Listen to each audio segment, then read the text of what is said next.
Attention! Welcome to this journey through one of the most disturbing cases recorded in Wilmington history.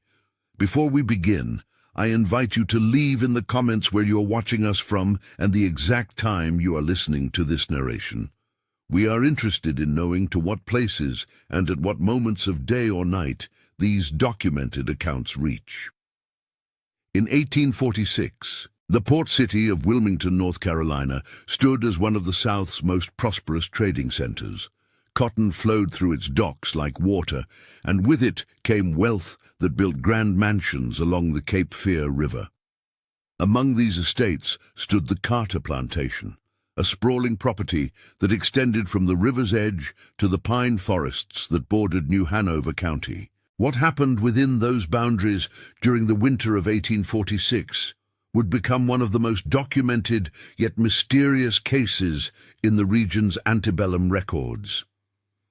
The mystery began not with screams or violence, but with silence.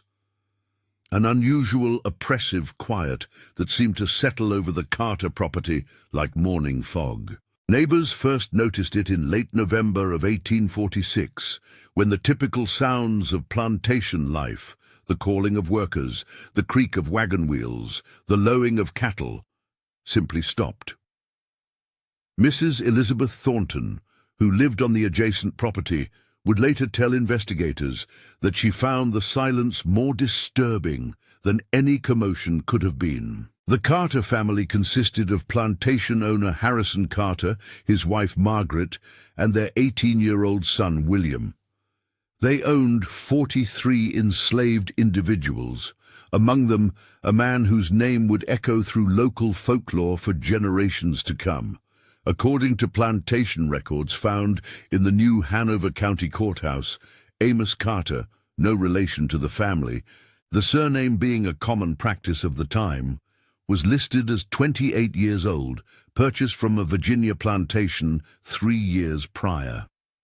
What made Amos different from other enslaved workers was not his physical appearance or his skills, but something far more unsettling that would only become clear as events unfolded. The first official documentation of irregularities appears in a letter dated December 2nd, 1846, written by Dr. Samuel Morrison to his colleague in Charleston.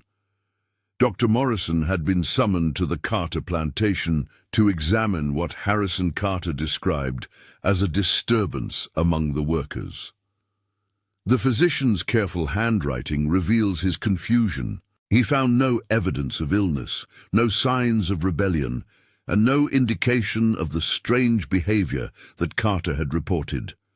Instead, he encountered something he struggled to describe in medical terms. The slaves appear to be in good physical health, Dr. Morrison wrote, yet there exists among them a peculiar state of alertness, as if they are constantly listening for something. When questioned about their daily tasks, they respond appropriately, but their eyes never settle on the questioner. Most remarkably, they seem to move in patterns that suggest coordination without verbal communication. What Dr. Morrison had witnessed was only the beginning of a phenomenon that would consume the Carter plantation and eventually draw the attention of authorities from Raleigh to Richmond. The slaves, it appeared, had developed an intricate system of non-verbal communication that allowed them to coordinate their movements with a precision that unnerved observers. They would begin tasks simultaneously without any apparent signal, finish work at exactly the same moment, and gather in specific locations without anyone issuing commands. Harrison Carter, a man known throughout Wilmington for his methodical record-keeping, began documenting these occurrences with the obsessive detail of someone trying to prove his own sanity. His plantation journal, discovered decades later during a renovation of the main house, reveals a man slowly losing his grip on what he believed to be the natural order of his world. The entries, written in increasingly erratic handwriting, describe incidents that defied his understanding of human behavior. On December 8, 1846, Carter wrote, observed the field hands completing the cotton picking in the North Quarter. Work began at sunrise without my instruction and concluded at precisely 11:15 in the morning. No overseer was present. No words were spoken among them. When questioned about the coordination, each claimed ignorance of the other's timing. The door. The journal entries become more detailed and more disturbed as December progressed. Carter began tracking the movements of individual slaves, particularly focusing on Amos, whom he seemed to consider the source of the strange coordination. What troubled Carter most was not rebellion. The slaves continued to complete their assigned tasks efficiently, but the growing sense that he was no longer in control of his own property. Margaret Carter's diary, found in the same location as her husband's journal, provides a different perspective on the events. While Harrison focused on the slaves' behavior, Margaret documented the effect their actions had on the family. Her elegant script reveals a woman watching her familiar world transform into something alien and threatening. "William no longer walks freely about the plantation," she wrote on December 12th. "He claims the slaves watch him in a way that makes his skin crawl. When I asked him to explain, he could only say that their attention feels too heavy, too knowing. I find myself avoiding the windows that face the quarters, though I cannot say why." The transformation of plantation life accelerated as December drew to its close. Church records from St. James Episcopal Church in Wilmington show that the Carter family, previously regular attendants at Sunday services, stopped appearing altogether after December 15th. When Reverend Marcus Whitfield visited the plantation to inquire about their absence, he encountered what he later described as a household living under siege, though the besiegers were their own property. Reverend Whitfield's account, preserved in the church archives, provides crucial insight into the atmosphere that had settled over the Carter estate. "The main house felt hollow," he wrote, "as if the life had been drained from it." The family spoke in whispers, glancing frequently toward the windows. "When I suggested we pray together, young William asked if we might do so in the cellar, away from prying ears. The request struck me as so peculiar that I made note of his exact words. What Reverend Whitfield could not have known was that the Carter family's paranoia, while extreme, was not entirely unfounded. Records from the Wilmington Port Authority show that Harrison Carter had made 3 separate attempts in December to sell groups of his slaves to traders bound for markets in New Orleans and Mobile. Each time, potential buyers arrived at the plantation only to leave without completing any transactions. Their reasons, documented in Port Authority ledgers, ranged from unsuitable temperament to concerns about compliance. The failed sales attempts reveal something significant about what was happening at the Carter plantation.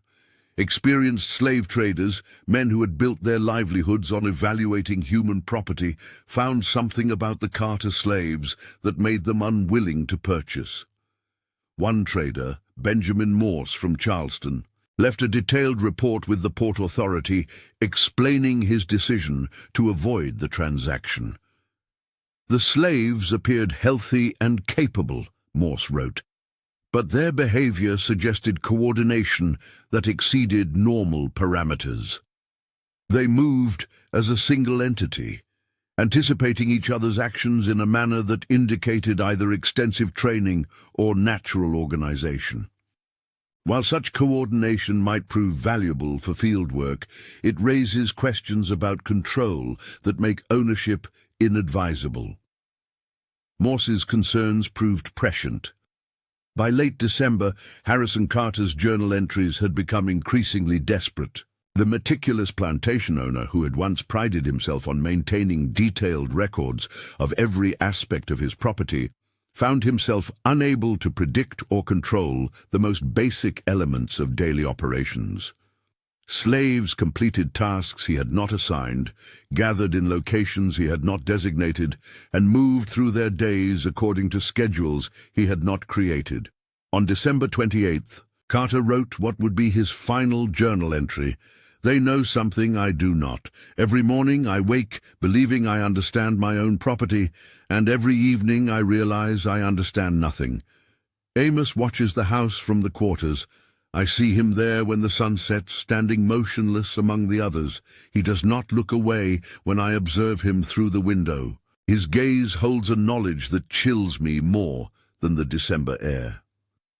The January 3rd, 1847 edition of the Wilmington Chronicle carried a brief notice that would mark the beginning of the end for the Carter plantation mystery. Harrison Carter, prominent local planter, has requested assistance from county authorities in addressing what he terms irregularities in plantation management. Sheriff James Morrison expects to visit the Carter estate within the week to assess the situation. Sheriff Morrison, a practical man with 20 years of experience in law enforcement, approached the Carter plantation, expecting to find either evidence of slave rebellion or signs of Harrison Carter's mental deterioration. What he discovered instead was something that challenged his understanding of both human nature and social control. His official report, filed with New Hanover County on January 8, 1847, remains one of the most puzzling documents in the county archives. Upon arriving at the Carter plantation, Morrison wrote, I found the property in apparent good order. Buildings were maintained, fields were prepared for spring planting, and livestock appeared healthy and well-tended. The slaves went about their work with efficiency and without signs of rebellion or distress. However, their coordination and apparent ability to anticipate tasks without instruction created an atmosphere of unease that I struggled to define in official terms. Sheriff Morrison's report goes on to describe interviews with individual slaves that yielded little useful information. Each person questioned claimed to have no knowledge of unusual coordination or communication systems. They described their daily routines in terms that seemed reasonable and typical for plantation life. Yet Morrison noted that during these interviews, other slaves would position themselves in locations that suggested they were monitoring the conversations without appearing to do so.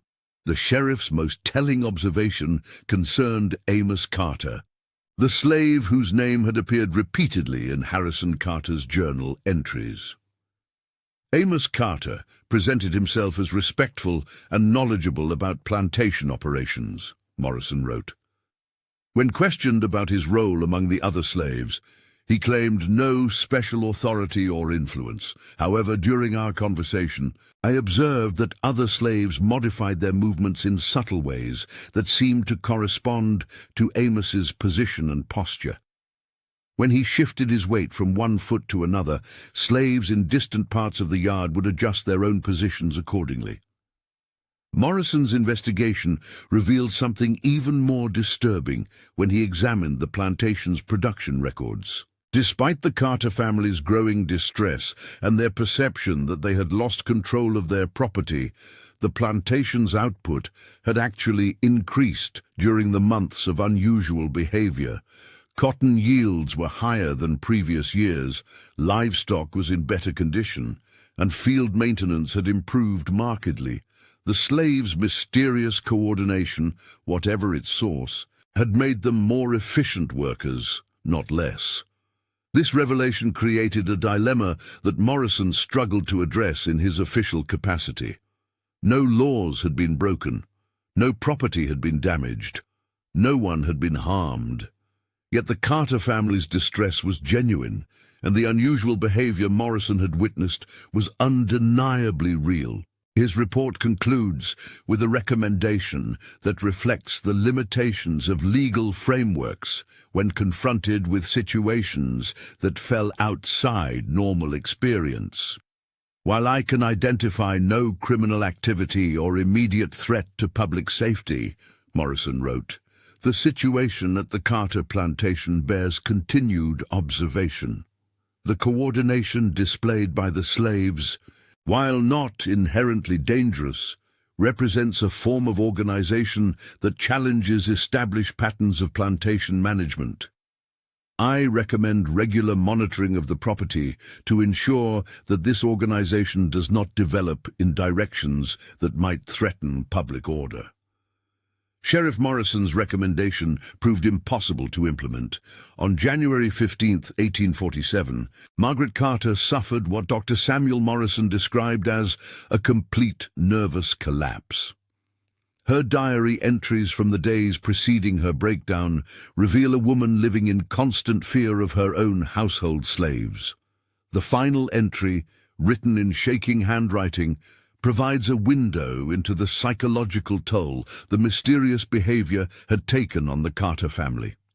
"I cannot escape the feeling that they know my thoughts before I think them," Margaret wrote. "When I decide to visit the garden, Amos is already there, tending plants I had planned to examine. When I choose a book from the library, I find it has been dusted recently. Though I gave no instruction for such cleaning, they anticipate my needs and desires with an accuracy that feels like invasion. I am a stranger in my own home, surrounded by people who understand my life better than I understand it myself." Margaret's breakdown forced Harrison Carter to confront the reality that his family could no longer live on the plantation. On January 20th, he petitioned New Hanover County for permission to relocate his slaves to other properties while he sought buyers for his land. The petition, preserved in county records, reveals a man who had accepted defeat in a conflict he never fully understood. "I find myself unable to maintain effective management of my property," Carter wrote in his petition. "While no laws have been violated and no threats have been made, the current situation has proven incompatible with family welfare and plantation efficiency. I request county assistance in relocating my human property to facilities better equipped to manage their particular characteristics."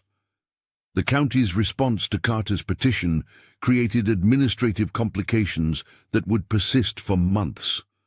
Officials had no legal framework for addressing a situation where slaves were too well organized rather than too rebellious. Potential buyers continued to reject purchase opportunities after visiting the plantation and observing the slaves' coordinated behavior.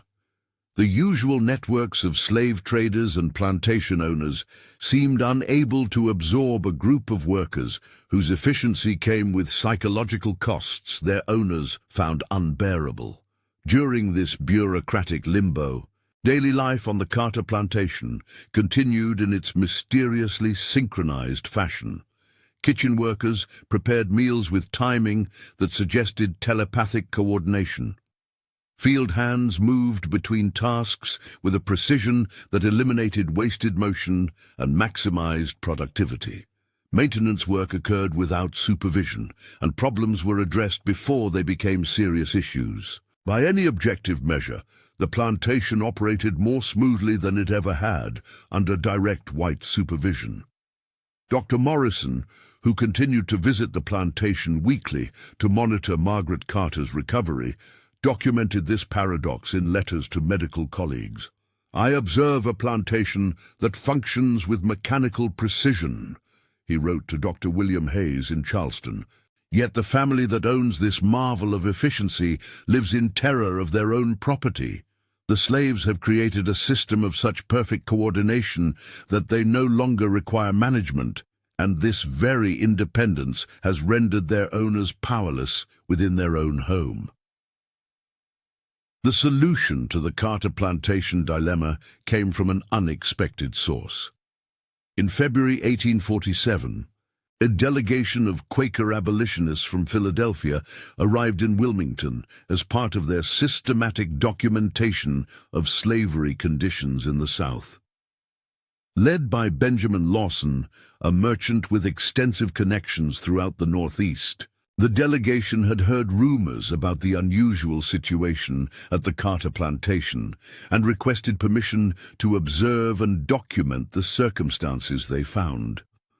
Lawson's detailed journal, donated to the Historical Society of Pennsylvania in 1862, provides the most comprehensive outside perspective on what had occurred at the Carter plantation. Unlike local observers who were influenced by their assumptions about proper plantation management, Lawson approached the situation with different expectations and concerns. "What I witnessed challenged every assumption I held about the effects of enslavement on human beings," Lawson wrote. "Rather than the broken spirits and individual desperation I expected to find, I discovered a community that had developed extraordinary mechanisms for mutual support and protection. They had created a form of collective consciousness that allowed them to function as a single organism while maintaining their individual humanity." Lawson's observations focused particularly on Amos Carter, whom he identified as central to the coordination system that had so disturbed the white family.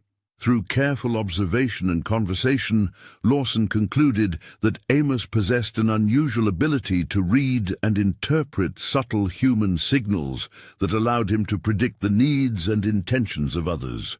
Rather than supernatural powers or mysterious communication, Lawson attributed the coordination to natural human abilities developed to an extraordinary degree under extreme circumstances. Amos Carter has developed his capacity for human observation to a level that approaches what might be called intuitive knowledge, Lawson wrote. He reads facial expressions, body language, breathing patterns, and countless other signals that most people process unconsciously. This skill, combined with his intelligence and leadership ability, has allowed him to guide the other slaves in creating a system of mutual anticipation that borders on the miraculous. Lawson's interpretation of events provided the Carter family with their first rational explanation for what they had experienced. While this explanation did not eliminate their discomfort with the situation, it did offer them a framework for understanding why their slaves had become so disturbingly efficient.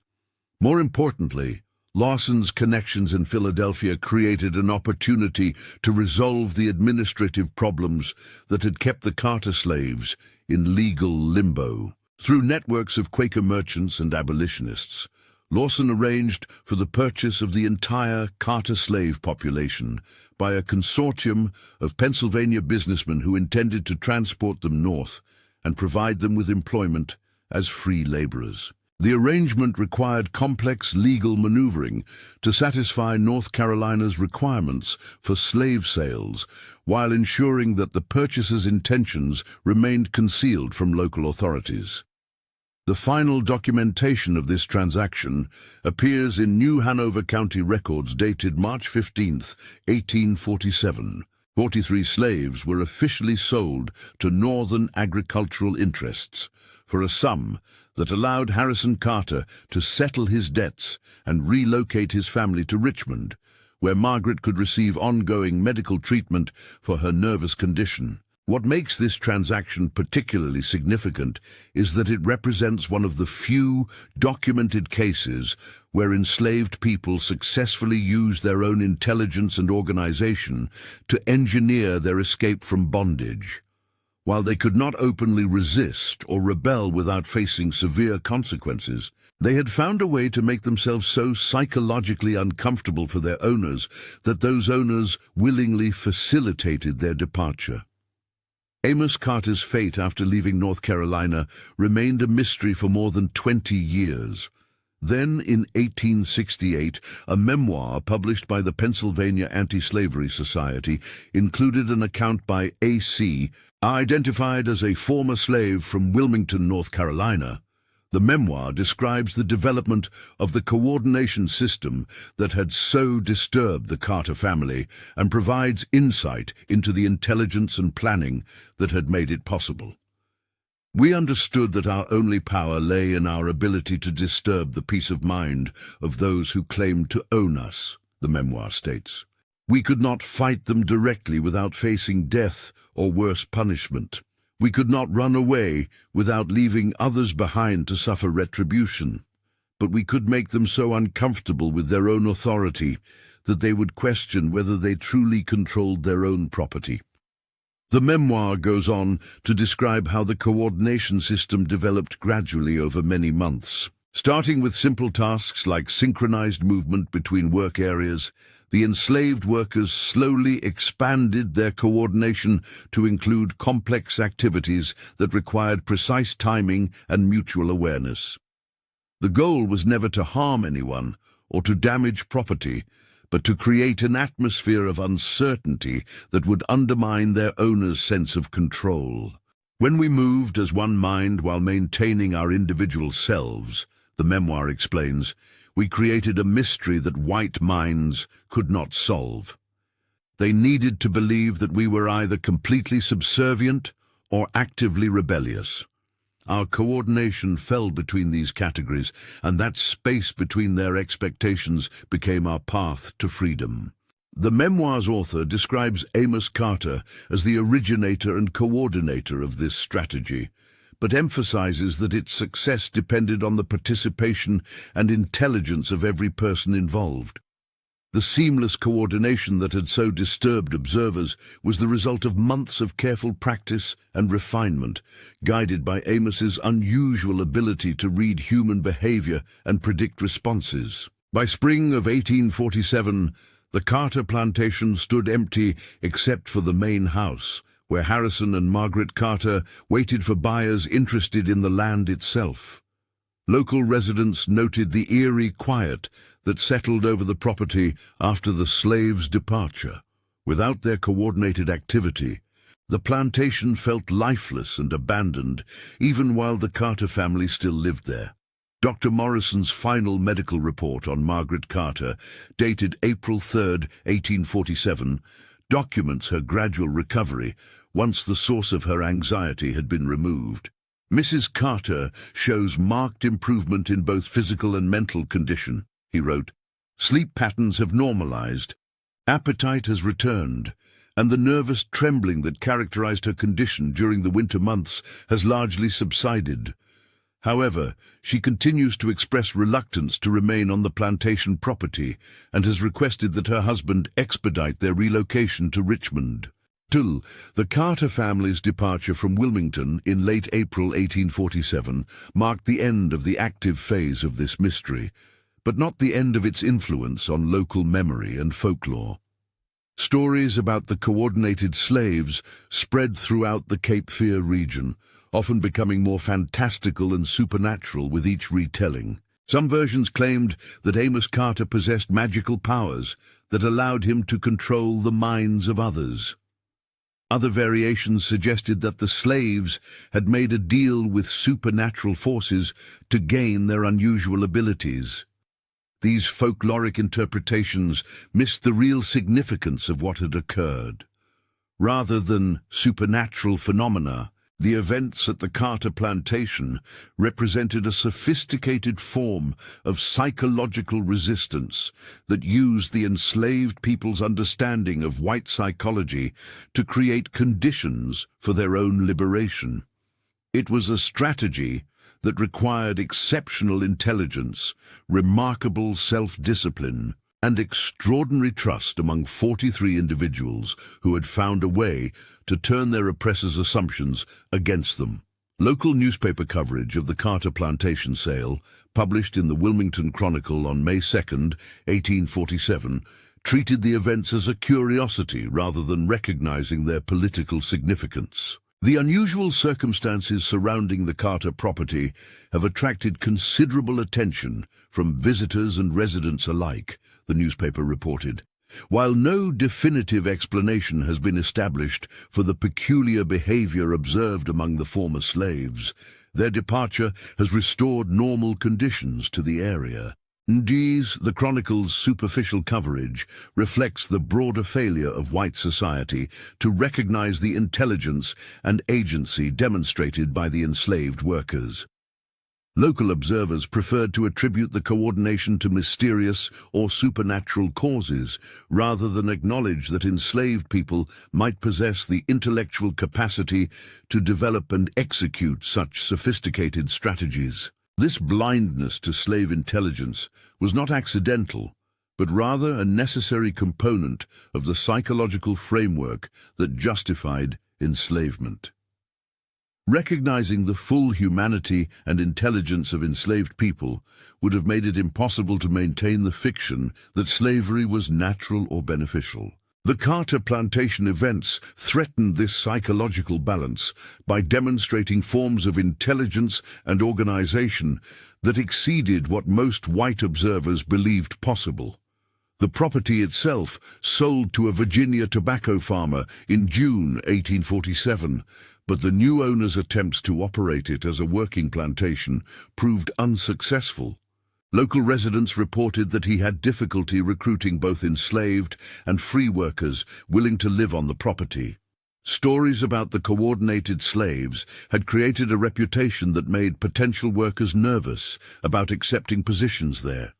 By 1850, the plantation had been converted to timber production, with most of the original buildings demolished or left to decay. The main house remained standing but uninhabited, gradually falling into the ruin that would characterize it for the next century.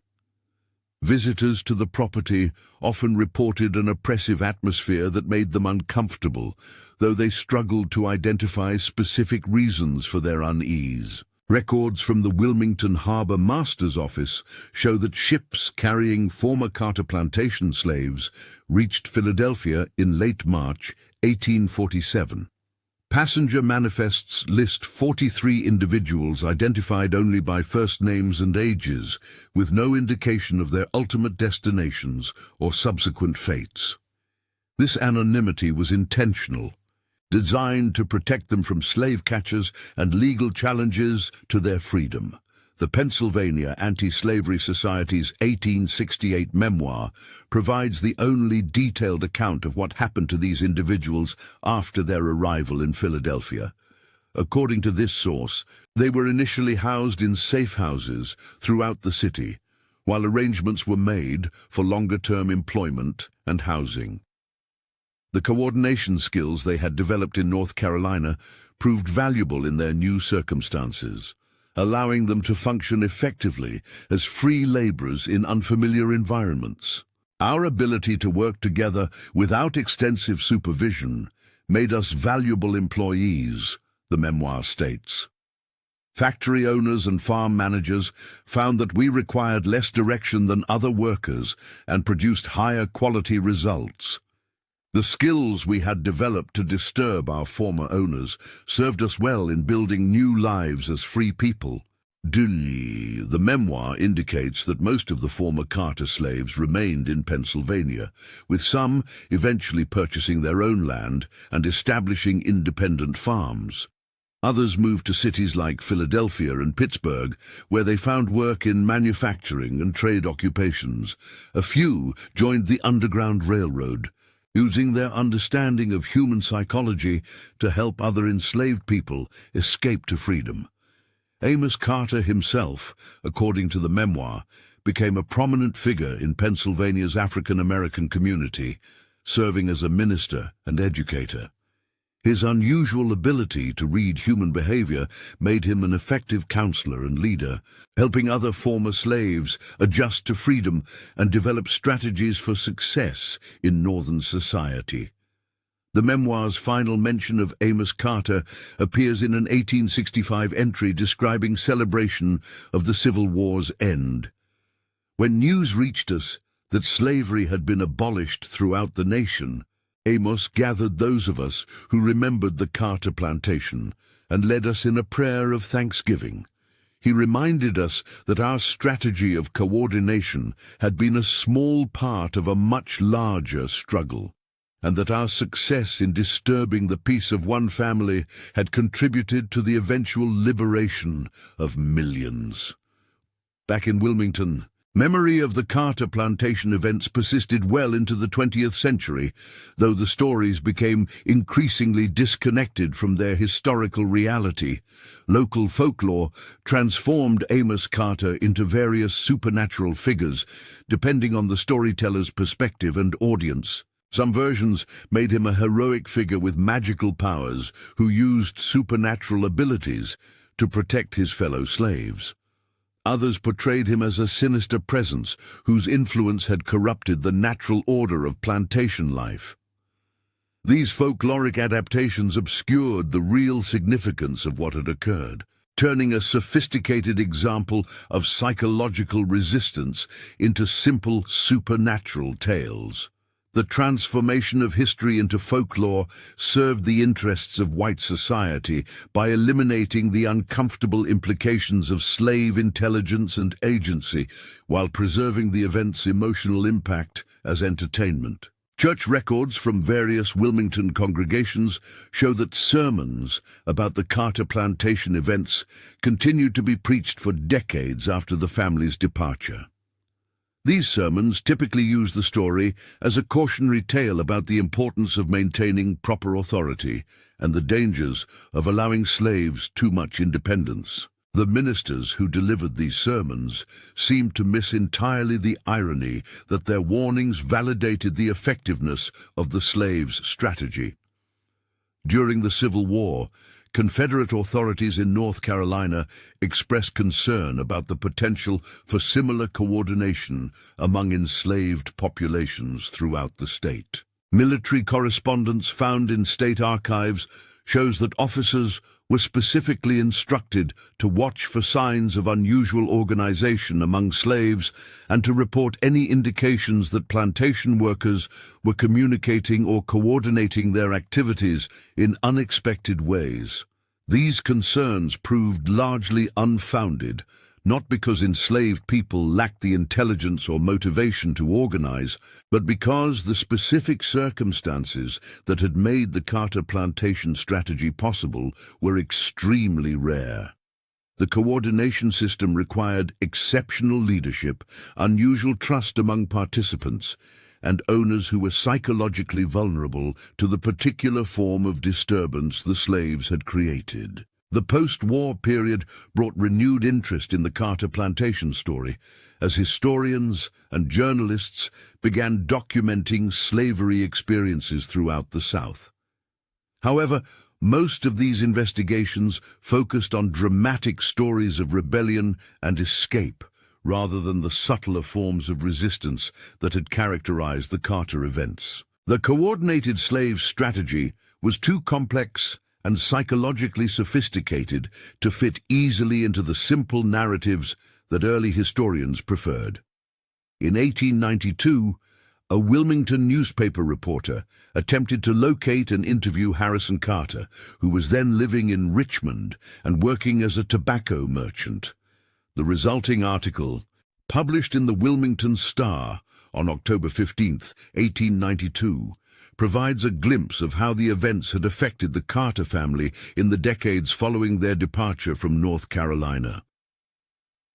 Mr. Carter, now 78 years old, speaks reluctantly about his experiences as a plantation owner in New Hanover County, the reporter wrote. When questioned about the unusual circumstances that led to his decision to sell his human property, he becomes visibly uncomfortable and requests that the conversation move to other topics. His wife, he explains, never fully recovered from the nervous condition she developed during their final winter on the plantation and continues to avoid any discussion of their time in North Carolina. The reporter's attempts to understand what had actually happened at the Carter plantation were frustrated by Harrison Carter's unwillingness to provide specific details about the slaves' behavior.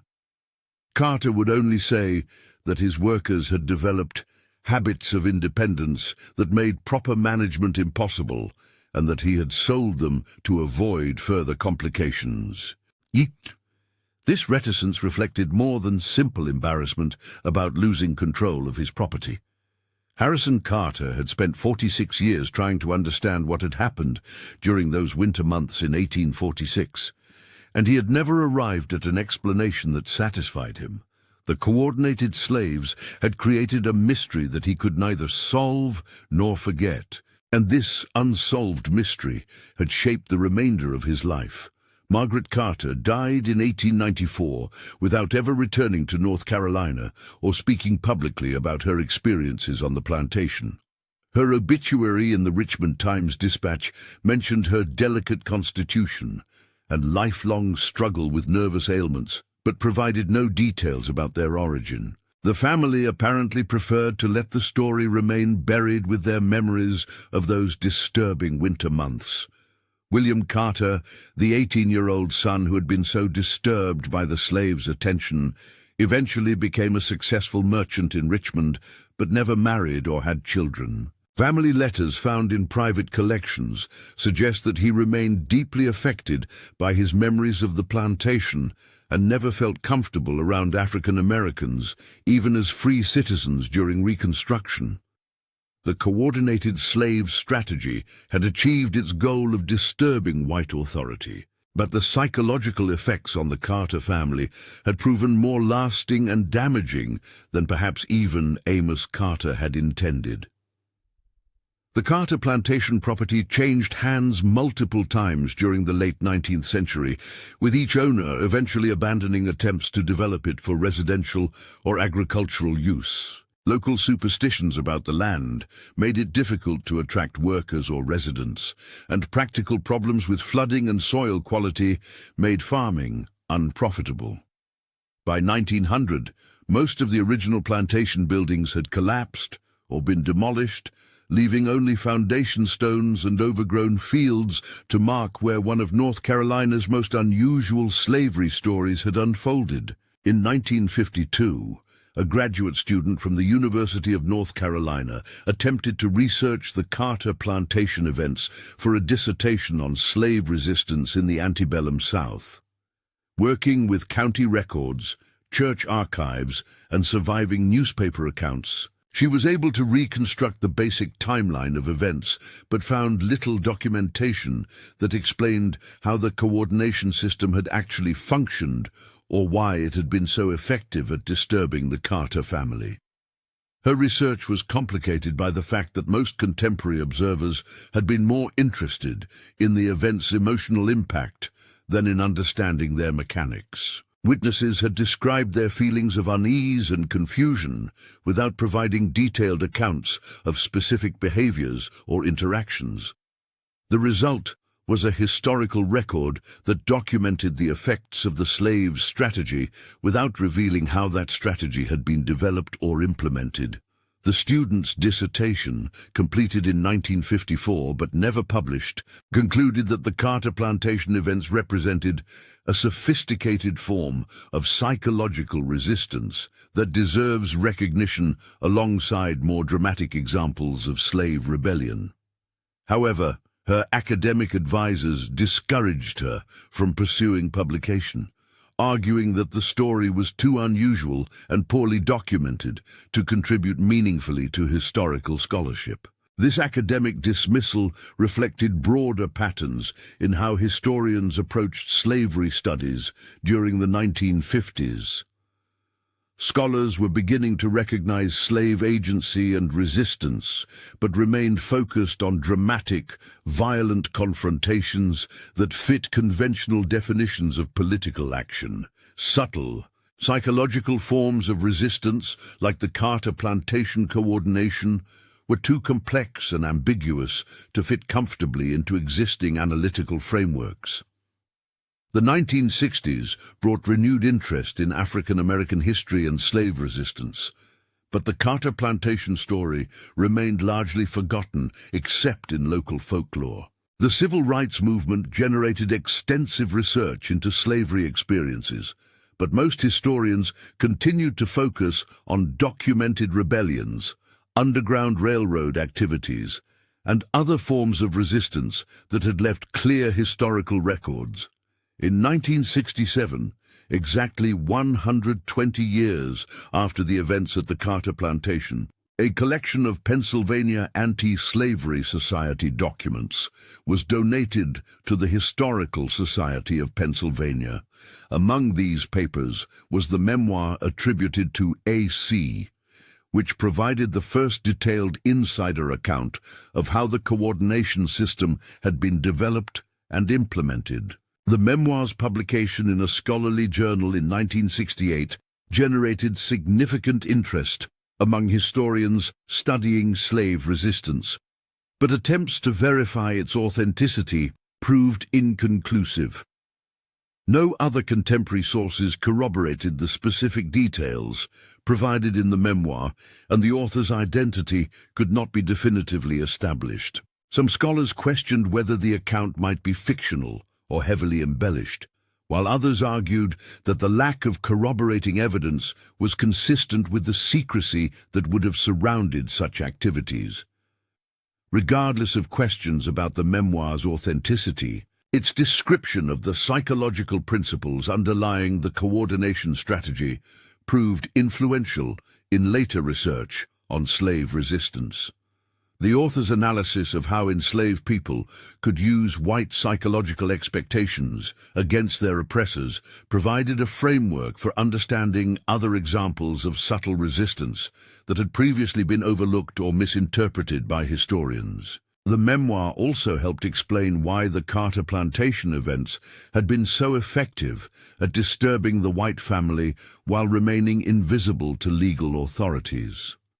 The coordination system had been designed to operate within the boundaries of acceptable slave behavior while creating psychological effects that made slave ownership uncomfortable. This approach had allowed the enslaved workers to resist their condition without providing grounds for legal retaliation. Modern historians studying the Carter plantation events have noted their relevance to contemporary understanding of how oppressed groups develop strategies for resistance under conditions where direct confrontation is impossible. The coordination system demonstrated principles of collective action and psychological warfare that would later appear in various forms throughout the civil rights movement and other social justice struggles. The story also illustrates how intelligence and creativity could flourish even under the most oppressive conditions. The enslaved workers at the Carter plantation had used their understanding of human psychology to engineer their own liberation, demonstrating intellectual capabilities that their society refused to recognize or acknowledge. Their success in disturbing white authority while maintaining their own safety required sophisticated planning, exceptional self-discipline, and remarkable trust among 43 individuals who had found common cause in their shared oppression. Perhaps most significantly, the Carter plantation events reveal how enslaved people could turn the psychological foundations of slavery against itself. The coordination system exploited white anxiety about slave intelligence and organization, using slaveholders' fears as a tool for undermining their confidence and authority. This strategy required the enslaved workers to understand their oppressors' mental processes better than their oppressors understood their own. The winter months of 1846 and 47 at the Carter plantation represent a unique moment in American history when 43 enslaved individuals successfully used their collective intelligence to engineer their escape from bondage. Their strategy left no physical evidence and violated no laws, yet it proved more effective than armed rebellion in achieving their freedom. They had discovered a form of resistance that worked precisely because it operated through psychology rather than force. The echo of their coordinated movements still resonates through American memory, though few who encounter the story recognize its true significance. In local folklore, supernatural explanations have replaced historical understanding, and the intelligence that made their resistance possible has been obscured by tales of magic and mystery. Yet the evidence remains, scattered through county records, church archives, medical reports, and personal correspondence, waiting for those who know how to recognize the traces of extraordinary human achievement hidden within ordinary historical documents. The enslaved workers at the Carter plantation had found a way to resist oppression that left barely a footprint in official records, while creating psychological effects that lasted for generations. Their story reminds us that resistance takes many forms, and that the most effective strategies are often those that work through understanding rather than confrontation. The coordination system they developed required no weapons except intelligence, no force except collective will, and no violence except the quiet disruption of their oppressors' peace of mind. In the end, Amos Carter and his fellow enslaved workers had achieved something remarkable. They had made freedom from a position of seeming powerlessness, using only their understanding of human nature and their commitment to each other's welfare. The silence that had disturbed the Carter family so deeply was actually the sound of 43 people thinking together, planning together, and moving together toward liberation. The mystery that so troubled 19th century observers was no mystery at all, but simply intelligence and organization operating at a level that exceeded white society's expectations of what enslaved people could achieve. Their coordination was not supernatural, but profoundly human, the product of minds working together under impossible circumstances to create possibilities that their oppressors could neither understand nor control. And perhaps that is the most disturbing truth of all, that 43 people who were legally considered property demonstrated intellectual and organizational capabilities that their owners never suspected they possessed, and used those capabilities to engineer their own freedom through means so subtle that their oppressors remained puzzled by their loss of control even decades after the fact.